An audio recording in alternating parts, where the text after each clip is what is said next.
नमस्कार प्रिय विद्यार्थियों, मैं रविकांत सर। आज फिर से आपका स्वागत है।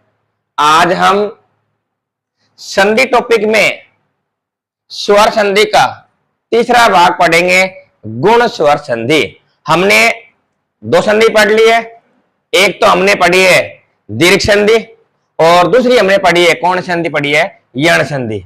आज तीसरी संधि है स्वर संधि का तीसरा भाग है गुण स्वर संधि। इसका सूत्र है आद गुण। यदि परिभाषा इसकी, यदि ए आ वर्णों के बाद, यदि ए आ वर्णों के बाद ई उ री अथवा लिरी वर्ण आता है तो क्रमशः ई का ए, उ का ओ, री का अर तथा लिरी का अल हो जाता है। क्या समझे परिभाषा से? समझ में नहीं आया सर? दोबारा बताइएगा, देखिएगा। हमारे पास दो पद होते हैं, एक आता है प्रथम पद और दूसरा आता है हमारे पास कौन सा पद आता है, उत्तर पद। परिभाषा कह रही है कि यदि ए आ वर्णों के बाद अर्थात प्रथम पद में क्या तो ए मिलेगा, ए नहीं होगा तो क्या होगा, आ होगा। ए आ वर्णों के बाद में उत्तर पद में क्या मिलेगा, क्या तो आपको ई मिलेगा या आपको उ मिलेगा या री मिलेगा या आपको क्या मिलेगा, लिरी मिलेगा। प्रथम पद में आपको ए मिलेगा, ए के बाद में उत्तर पद में आपको क्या मिलेगा, ई उ री और लिरी, इनमें से एक वर्ण मिलेगा। तो इसमें आपको क्रम से ई का तो क्या कर देंगे हम, ए कर देंगे अर्थात हाँ। और इसके बाद में अब देखो ए धन ई बराबर क्या बना, ए बना, बना है नहीं बना। इसके बाद में उ का क्या करेंगे हम, ओ कर देंगे।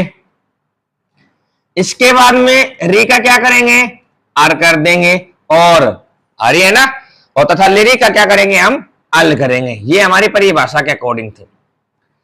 इससे एक प्रश्न बन रहा है, आप देखिएगा प्रश्न बन रहा है इस प्रकार। हमने कै कबूतर का वर्ण विच्छेद करते हैं तो किस किस से मिलकर बना है, कै धन ए से मिलकर बना है। अब एक प्रश्न बन रहा है, बहुत गहराई में जाएंगे, काफी बार पूछ लेते हैं कि ए डी है, ए है, ये किन किन वर्णों से मिलकर बना होता है, बताइएगा। ये बना है ए धन ई, रख ए धन ई बराबर में क्या बनेगा, ए, और ए धन उ बराबर क्या बनेगा, ओ। ठीक है, ये हो गई हमारी, ये इंपॉर्टेंट है, काफी बार पूछ लेते हैं कि ए धन ए बराबर क्या बनेगा, ए धन उ बराबर क्या बनता है, या ए है किन किन वर्णों से मिलकर बना है, या ओ है किन किन वर्णों से मिलकर बना है। हम बात कर रहे थे गुण स्वर संधि की। अब गुण स्वर संधि की पहचान मैंने बता दी है। प्रथम पद में आपका ए आएगा, आ आएगा, और उत्तर पद में ए आ के बाद में उत्तर पद में या तो ई होगा या उ होगा या री होगा या लिरी होगा। अब हमें इसके स्थान पर ई का ए करना है, उ का ओ करना है, री का अर करना है और लिरी का अल करना है। आइए देखते हैं उदाहरण। हमारे पास प्रथम पद में उदाहरण है देव धन इंद्र, देव धन इंद्र। प्रथम पद में देव आ गया और उत्तर पद में इंद्र आ गया। अब प्रथम पद में जो शब्द है ए या आ मिलेगा, बताओ इसमें क्या है, ए है। अब देखिएगा ये वह है, वह किन किन वर्णों से मिलकर बना है, एक तो आधा वह से और एक ऐसे मिलकर बना है, ये तो बना है। अब ये ए है, इसके बाद में क्या आ रहा है, ई आ रहा है, और ए और ई मिलकर क्या बनता है भैया, ए बनता है, नहीं बनता है, ए बनता है ना। अब देखिएगा यहाँ ए बन गया। अब ये दे आधा वह बच गया, नहीं बच गया। अब इसमें एक ही मात्रा जोड़ेंगे तो ये क्या हो गया, देवे, और बे क्या बच गया, न और द, देवेंद्र। क्या बन गया, देवेंद्र। बोलो मत आप, ठीक है, देवेंद्र शब्द बन गया। इसके बाद में क्या रहे, और प्रश्न देखते हैं। हमारे पास काफी उदाहरण है। महेंद्र, महेंद्र, महेंद्र। अब महेंद्र शब्द में देखो, हमने गुण संधि की सबसे बड़ी पहचान होती है अधिकांशतः ऊपर एक मात्रा मिलती है, ठीक है ना, और वहीं से टुकड़े हो जाते हैं इसके। अब ये महेंद्र आ रहा है, आपको पता है ये ए डी का निशान है, एक का है तो एक ही तो मात्रा है ये। अब एक ही मात्रा किस से मिलकर बनी है? ए या आ से, या ए धन इसे, या आ धन इससे मिलकर बनी है। तो यहां आएगा क्या? मैं है, मैं है, मैं कोई शब्द नहीं होता है, तो क्या करके देखते हैं? महा, महा हो गया। अब इधर देखिएगा, ये ए है, ए किससे मिलकर बना है? आ धन ई या आ ए धन ई, इसे मिलकर तो बना है। अब ऐसे तो बना नहीं, अब किससे मिलकर बना? आज से, तो आ ये आ गया, इसके बाद में क्या लिखेंगे? ई, और नेंद्र इंद्र आया कि नहीं आया? बताओ, महाधन इंद्र बराबर क्या बनेगा? महेंद्र। और देख लेते हैं एक उदाहरण, इसमें हमारे पास उदाहरण और है, देख लेते हैं। मान लीजिए हमारे पास आ गया उदाहरण उप धन इंद्र, तो क्या बनेगा भाई? सीधा सीधा है इसमें, उपेंद्र। क्या बनेगा? उपेंद्र।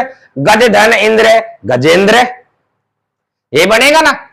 अगर 1% और आता है कंफ्यूज करने का, 1% आ जाए, मान लीजिए महेंद्र आ जाए, महेंद्र में संधि कौन सी है? तो महेंद्र में मही धन इंद्र होता है भाई, इसमें ए और ए क्या बनाएगा? बड़ी ए, अर्थात ये संधि कौन सी कहलाएगी? दीर्घ संधि कहलाती है। और महेंद्र में संधि कौन सी कहलाती है? गुण स्वर संधि कहलाती है। ठीक है, उतारना चाहो ये उतार लीजिएगा, उदाहरण, एक उदाहरण, दो उदाहरण, बाकी का उदाहरण मैं आपको लिखवा रहा हूं। ठीक है,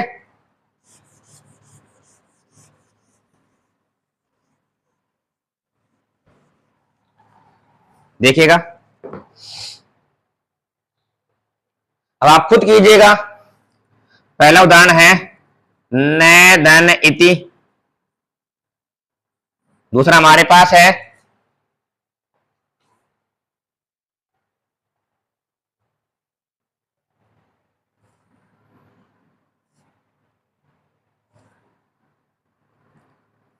रामेत्यास, रामेत्यास। तीसरा है हमारे पास विकलेंद्रिय। आप वीडियो को रोककर पहले उदाहरण कीजिएगा, उसके बाद में वीडियो का जो उत्तर माला मैं आपको दूंगा उसमें देखिएगा आप। ठीक है, इसके बाद में है तथेति, ठीक है, इसके बाद में है यथा धन इच्छम,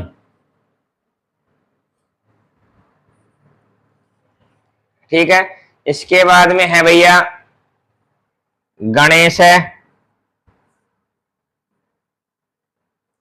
ठीक है, फिर है सुरेश है,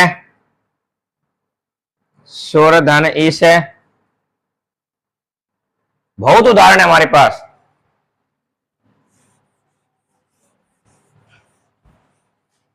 फिर आता है हमारे पास उदाहरण है 8 नंबर पर पुरुषोत्तम, पुरुषोत्तम, पुरुषोत्तम है, ठीक है। फिर इसके बाद में आ रहा है एक धन ऊन, ऊन। और 10 नंबर पे हमारे पास उदाहरण आ रहे हैं ग्रीष्म धन ऋतु, ग्रीष्म धन ऋतु। एक एक उदाहरण पढ़ेंगे आपके सामने अभी, ठीक है। इसके बाद में फिर आ रहे हैं ताऊ धन लकार, ताऊ धन निरकार है। इसके बाद में फिर है 12 नंबर पर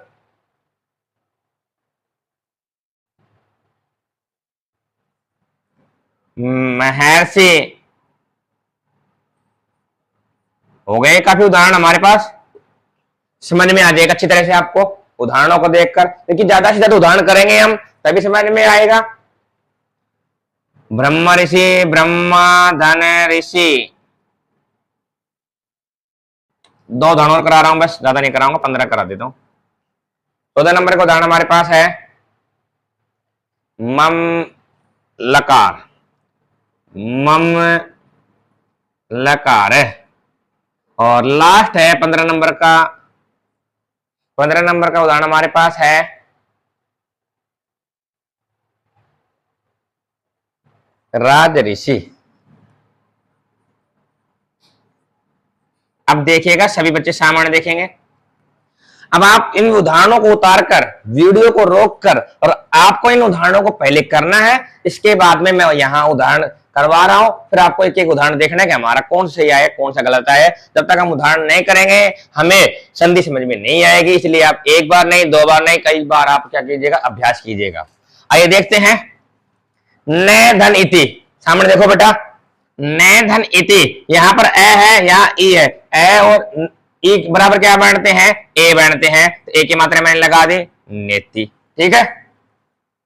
अब है राम में इतिहास है, जहां पर एक मात्रा है, ठीक है, यहां राम, राम आ गया तो क्या जाएगा, क्या बनेगा, ए धन ई, तो ये क्या जाएगा, इतिहास है, तभी तो बनेगा, ठीक है। राम धन इतिहास है, रामधन इतिहास है। इसके बाद में आ रहा है क्या,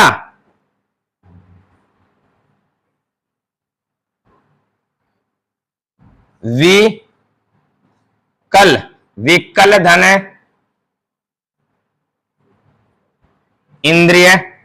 इसके बाद में आ रहा है भाई तथा धन इति, तथेति, ठीक है ना, क्योंकि आ धन ए बराबर क्या बनेगा, ए, ठीक है। यथेक्षम, यथे क्षम, देखिएगा सही है क्या, यथेक्षम, देखिएगा ए, हाँ यथेक्षम, ठीक है। गण धन ईश, गण धन ईश, ये बन गए हमारे पास सुरेश है। आ रहा है समझ में। अब देखिएगा पुरुषोत्तम है, पुरुष धन, ये तो हो गया एक ही। अब ये ओ वाली मात्रा आ गई है, यहाँ ओ की मात्रा लग रही है। ओ की मात्रा का मतलब है कि ए धन उ, ए धन उ, ए आगे अब क्या आएगा, उ आएगा, और उ मिलकर क्या बनता है, ए धन उ बराबर क्या बनता है भाई, ओ बनता है। तो पुरुष धन उत्तम है। इसी प्रकार एक धन ऊन अर्थात एकोन, ठीक है। फिर इसके बाद में आता है ग्रीष्म ऋतु, तो ये ग्रीष्म आ गया। अब ये ऋतु आ रहा है, अब क्या आएगा, अर हो जाएगा। देखना इसमें ए और री, ए और री बराबर क्या होता है, अर। यहां पर देखो ग्रीष्म तो ये आ गया, ग्रीष्म आ गया। अब ऋतु लिखेंगे, अर लिखेंगे, एक मिनट देखिए कर जाओ, सही एकदम, तू लिख देंगे। ये आधा में है, आधा में क्या करेंगे, पूरा आ जाएगा, ए हो गया, और रईस में लगा देंगे, ऋतु तो गया, सही है ना, ग्रीष्म ऋतु।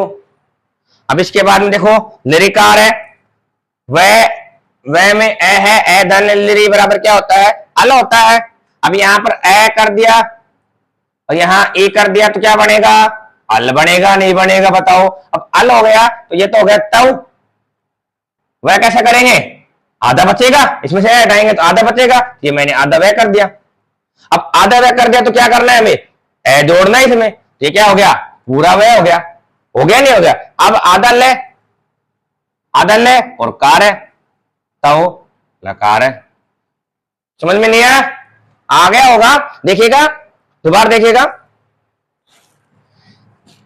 ये हमारे पास है तव और ये है लेकार है, यहां पर ए है, यहां ए है, अगर ए निकाला तो क्या बच गया, आधा वह बच गया, और तय हमारे पास है तव, तो ये हो गया। अब इसमें लिरी करेंगे तो दोनों मिलकर क्या बनेगा, अल बनेगा। अब ए इसमें जोड़ेंगे तो पूरा हो गया, और ले कैसा है, ये अल में देखो यहां लगा रखा है, मैं निशान लगा रखा है अलंत का, तो ले आधा है और कार है, तो तव लिकार है, ठीक है। ये हमारे पास उदाहरण हो गए हैं, और देखेंगे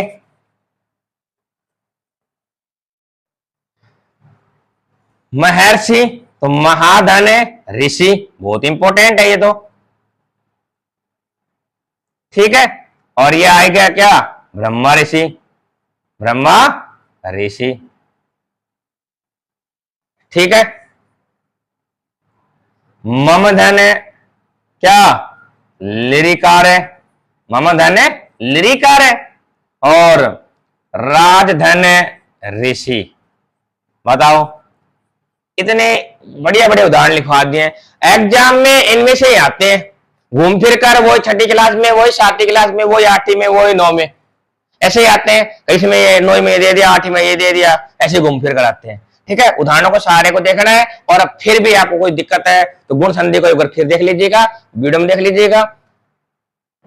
आज हमारी गुण संधि अर्थात 3 संधि कंप्लीट हो गई हैं, दीर्घ संधि, जन संधि और गुण संधि। और फिर हम कल आपको पढ़ाएंगे वृद्धि संधि, ठीक है। और आप मेरी वीडियो देख रहे हैं इसके लिए बहुत बहुत धन्यवाद है। आप सब्सक्राइबर भी बढ़ा रहे हैं, इसके लिए बहुत बहुत धन्यवाद है। इसी के साथ में आपके उज्जवल भविष्य की कामना कर अपनी वाणी को विराम देता हूं। धन्यवाद।